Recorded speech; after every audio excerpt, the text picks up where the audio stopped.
आप सभी को प्रणाम।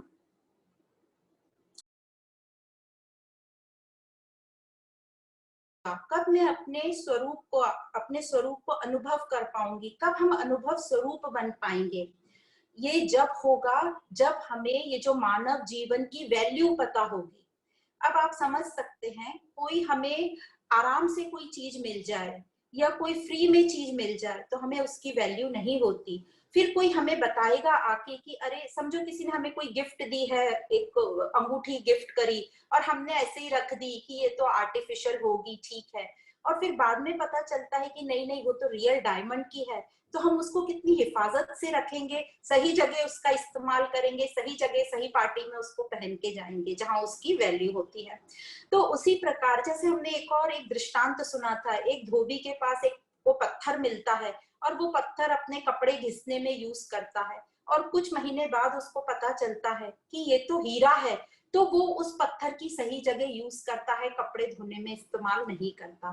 तो उसी प्रकार जब हमको अपने ये मानव जीवन की वैल्यू पता चलेगी कि ये मानव जीवन क्या है और हमको क्यों मिला है, तो हम इस मानव जीवन का सही तरीके से इस्तेमाल करेंगे, यूज करेंगे और अपने जीवन को आगे बढ़ाएंगे। तो जो दूसरा श्लोक है वो ये कहता है कि पूरी सृष्टि में जितने भी पशु पक्षी जीव जंतु हैं, उन सब में जो मानव की जनसंख्या है न्यूनतम है, 0.01% जो है सिर्फ मानव होते हैं। तो ये जो मानव जीवन है ये बहुत ही दुर्लभ है, मतलब बहुत मुश्किलों से हमें मिला है।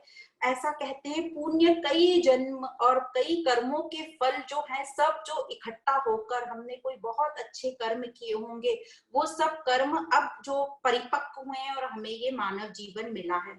अब ये क्यों इम्पोर्टेंट है मानव जीवन? क्योंकि ये मानव जीवन में ही हमें एक स्पेशल चीज मिली है, बुद्धि, जो जिससे हम विचार कर सकते हैं मन और बुद्धि से, और हम अपने चेतन तत्व का विकास कर सकते हैं। अब सिर्फ मानव जीवन ही पर्याप्त नहीं है, सभी बहुत लोगों को ये मानव जीवन जितने भी लोगों को मिला है उसमें पुरुष तत्व का होना बहुत जरूरी है। ये पुरुष तत्व क्या है?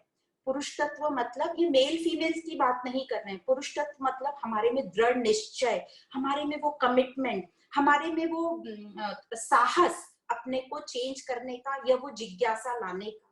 तो ये क्या है, किसका दृढ़ निश्चय? दृढ़ निश्चय कि हमें अपनी चेतना का विकास करना है, तभी हमें पूर्णता की फीलिंग आएगी और यही हमारा चरम विकास है, यही हमारा उद्देश्य है। तो पहले तो हुआ मनुष्य जीवन हमें मिला। मनुष्य जीवन के बाद हमें ये पुरुष तत्व चाहिए कि मुझ में ये इच्छा हो कि मुझे अपना विकास करना है, जिससे मुझे पूर्णता की फीलिंग होगी। अब ये कैसे होगा विकास? तो बोलते हैं तीसरी चीज जो हमें चाहिए वो है ब्राह्मण तत्व।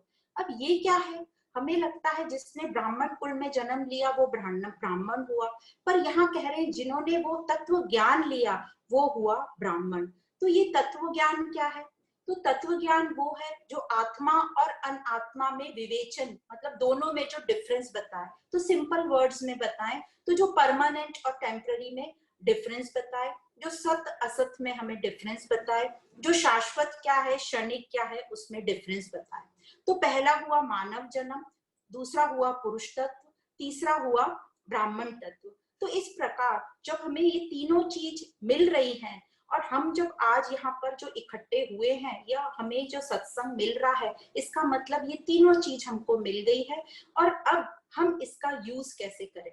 तो ये मानव जीवन का इम्पोर्टेंस है कि ये जन्म ही, मानव जीवन ही बहुत दुर्लभ है और उसमें भी दुर्लभ है पुरुष तत्व और ब्राह्मण तत्व मिलना, जिससे हमें पूर्णता की फीलिंग होगी, आनंद की फीलिंग होगी। और यदि हम सभी चाहते हैं आनंद को प्राप्त करना, उसी के लिए तो हम सब इतना काम कर रहे हैं।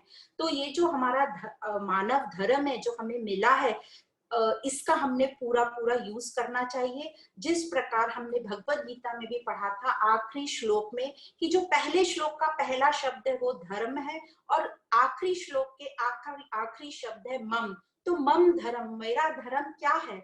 मेरा धर्म है कि अपने स्वरूप को प्राप्त करना, और जो भी चीजें मुझे अपने स्वरूप से अलग कर रही है या दूसरी डायरेक्शन में ले जा रही है, उस पर काम करना, और जो वस्तुएं मेरे काम की नहीं है उनको डिस्कार्ड करना। तो ये है हमारे मानव जीवन का उद्देश्य। अब हम सभी के पास ये क्षमता है, क्योंकि हम सब वो स्वरूप हैं, वो असीमित हमारे में क्षमता है, क्योंकि हम है ही आनंद स्वरूप, हम है ही वो परम तत्व, तो हम सब में वो क्षमता है। और ये मानव जीवन भी हमको मिल गया है। तो इस पर बस फर्क यही है, एक ही है कि जो मानव जीवन हमें मिला है उसका जो समय है वो निर्धारित है, जन्म से मृत्यु तक। तो बीच का ही समय हमारे पास है। अब जन्म तो हो गया, कुछ बरस भी बीत गए, अब मृत्यु की तारीख तो हमें पता नहीं है।